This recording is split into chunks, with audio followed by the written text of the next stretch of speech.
The Regalia is a 4-mana colorless vehicle from Final Fantasy. It's a 4/4 with haste and crew 1. Whenever it attacks, we get to flip cards from the top of our deck until we find a land.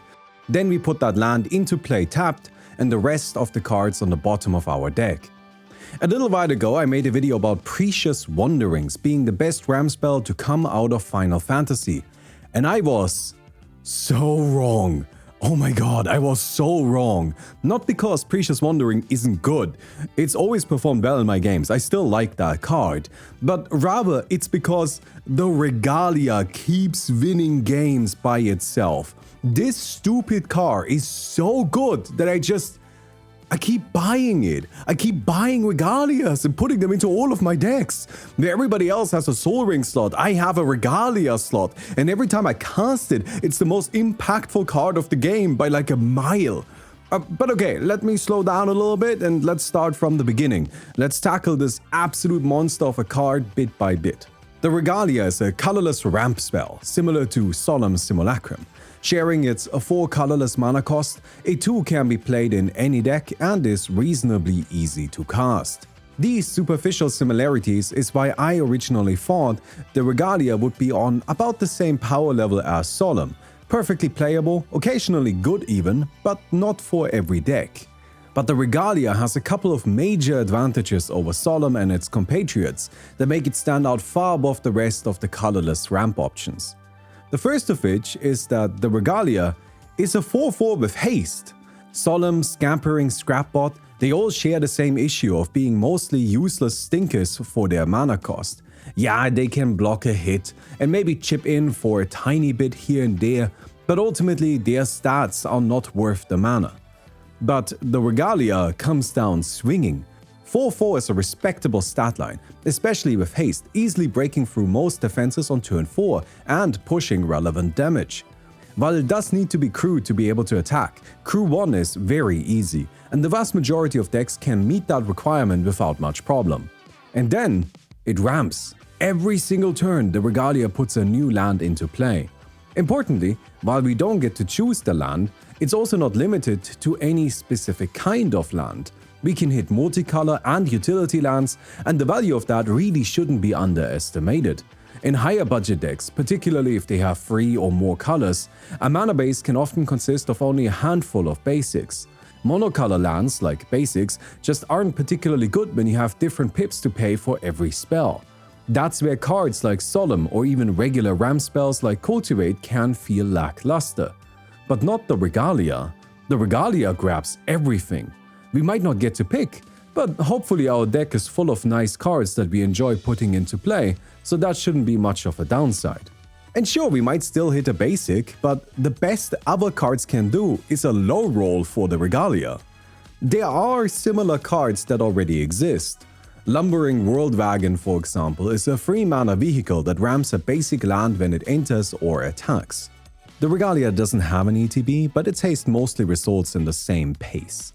While Lumbering Worldwagon is a reasonable option, it, unfortunately, has crew 4, which, unlike crew 1, is a real cost that can be difficult to pay. Primeval Herald then is a 4-mana free one with Trample that also ramps a basic when it enters or attacks. This is also fine, but 3/1 is just not great for a card that's looking to get hits in.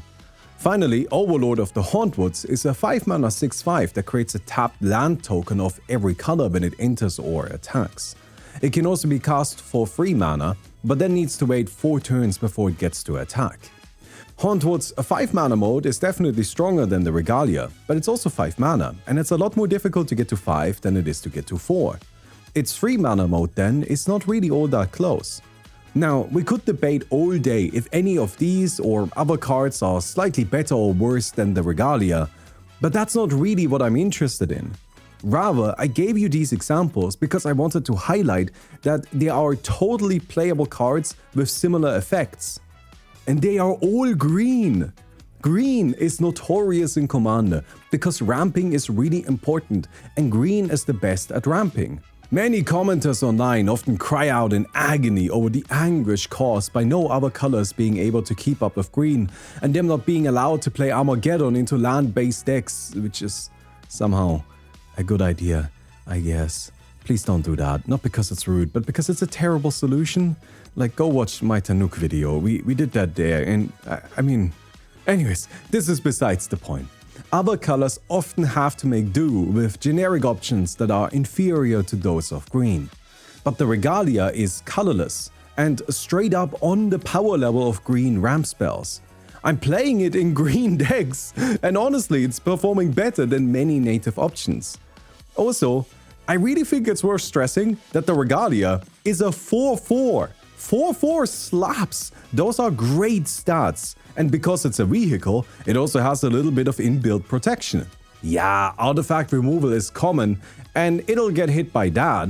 But creature removal is even more common, and it can sometimes dodge that.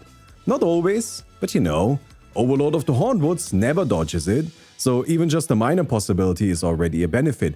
Hauntwoods creature form. Impending Hauntwoods is really like a very different card. The Regalia has just been overperforming in every game I've seen it. It often rams 3, 4, 5 lands, all while applying relevant pressure. In one particular game, I was short on lands in hand, attacked with the Regalia, flipped into a bounce land, not only ramping me, but also finding my land drop for the turn. Getting an additional land every single turn is one of the strongest things you can do in Commander, and now every color has easy access to it. Right now, the Regalia goes for like 20 cents, and I think that's insane. I feel like people just haven't fully realized how broken this card is. So here I am telling you that you should be playing the Regalia. It legitimately has a home in every Commander deck. It is one of the strongest cards that's been printed recently. With that out of the way, I would like to pivot this conversation a little bit and talk about a different ramp card, although this one has been getting a lot of attention. The Soulstone is a black 2-mana legendary artifact. It's indestructible and taps for a black mana. For an additional 7 mana, and by tapping it as well as sacrificing a creature, we can give it a new ability that lets us reanimate a creature in every upkeep. The Soulstone has caused an uproar in the community because it's an unapologetic piece of power creep placed at mythic rarity and associated with an important aspect of a popular third-party property. Since Universes Beyond sets are inherently more expensive, and 2-cost mana rocks are quite playable, especially if they enter untapped and make colored mana and have an additional upside and are indestructible, the reasonable expectation here is that the Soulstone will end up as a very expensive card, and that has caused quite some foul moods. Folks are upset that Wizards are releasing what's likely to be a €50 card that is also an automatic inclusion in many Commander decks. I agree with this outrage. This is a bunch of bullshit. But I would like to argue 2 points. The first I'm not as passionate about. I don't think it's as important in the grand scheme of things, and I already discussed it in detail in my You Don't Have to Play Edgar Markov video. But I think lots of folks worry too much about what's technically the best in Commander. Yeah, the Soulstone is a vast improvement over Charcoal Diamond, but that doesn't mean you have to play it. Every social Commander deck is always making power level concessions. The instant you stop, we call that CEDH. You don't need the Soulstone for your Marrow Gnaw deck, because the very fact that you're playing Marrow Gnaw over Blue Farm shows that you're making, loosely, 100 concessions on card choices already. But I understand that this isn't a great argument because it's sort of missing the point. I'm just trying to give you some assurance that from a gameplay perspective, this isn't really that big of a deal. The real frustration is centered around a more symbolic point of view, of Wizards milking the community for anything they can, which is clearly what's happening. Now, whenever these kinds of things occur, I see many content creators repeat one sentence over and over again: vote with your wallet. I hate this phrase. This is my second point, and I think this one is very important. Vote with your wallet is inherently capitalist propaganda. It's a sentiment that disguises itself as democratic because we are voting. But always remember that if we're voting with our wallets, then those with bigger wallets get more votes. It's not a system that allows for proper representation of interests. Limiting a protest to voting with wallets places undue power in the hands of the wealthy, which is the inherent cumulative goal of capital. But this is incorrect. Capital isn't the player base. For example, my local community has lots of students that, frankly, are poor, but they are no less valuable members of the community than anybody else. That's a big part of the reason why I'm always unconditionally in favor of proxies, no matter what. Nobody should be excluded from playing just because they need to worry about grocery money. While this diminishes what I just said a little bit, I also think it's worth keeping in mind that most of these players aren't proxy only. They'll still pick up some boosters or singles here and there, just not the expensive ones. But let me also say that even if those players weren't spending any money, I wouldn't give a shit. They still have a right to be here, as Magic is more than just a game, it's a social space. And considering the world of isolation we live in, we shouldn't be denying that to anybody. I often see arguments focusing on Wizards' bottom line. I mean, I just engaged in a bit of that myself, and I fully expect somebody to argue that those players that spend less money matter less to Wizards, and that the Soul Stone is a good move because it'll make them those fat stacks. And I understand where these arguments stem from. They can only keep making the game if they continue earning money. But it's always worth keeping in mind that any relationship with a corporation is an inherently antagonistic one, as they are trying to siphon your life for their benefit. That may sound like a dramatic way of putting it, but that's what labor is. Exchanging your time and effort, your life, for currency, which you're then systematically forced to trade back. You need a job to pay for food and rent. But I value you and me, us individuals, more highly than corporations. And you should too. In that way, I don't really care about Wizards' bottom line. Just because something is profitable doesn't mean it's good, doesn't mean it's ethical. Vote with your wallet is a line of thinking that centers itself around the profits of the corporation, but while doing so, it disregards people, which are the real heart and soul of the game. Now let me be clear here. You should absolutely adjust your purchasing habits with how you feel. It just shouldn't be the entirety of your actions. Be loud, complain. Vocalization of one's concerns is often treated as bad manners, as stirring up shit when you could be taking the high road. But that's the real expression that matters. Write an angry email complaining about it, post on Reddit or Blue Sky, or make a stupid YouTube video. Enough drama creates social pressure, and social pressure works.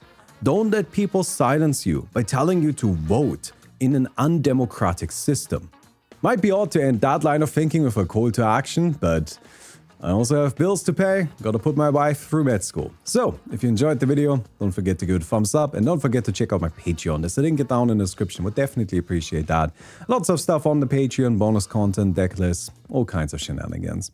Anyways, I hope you guys enjoyed the video. Definitely went into a slightly different direction at the end there, but look, I have seen this argument, the vote with your wallet thing, so many times over the years, but I wasn't a Magic content creator myself. But here I am now. So I'm gonna complain about it. Stop telling people to not complain and to vote with their wallets. No. People have a right to complain, and complaining is more important. That should take priority.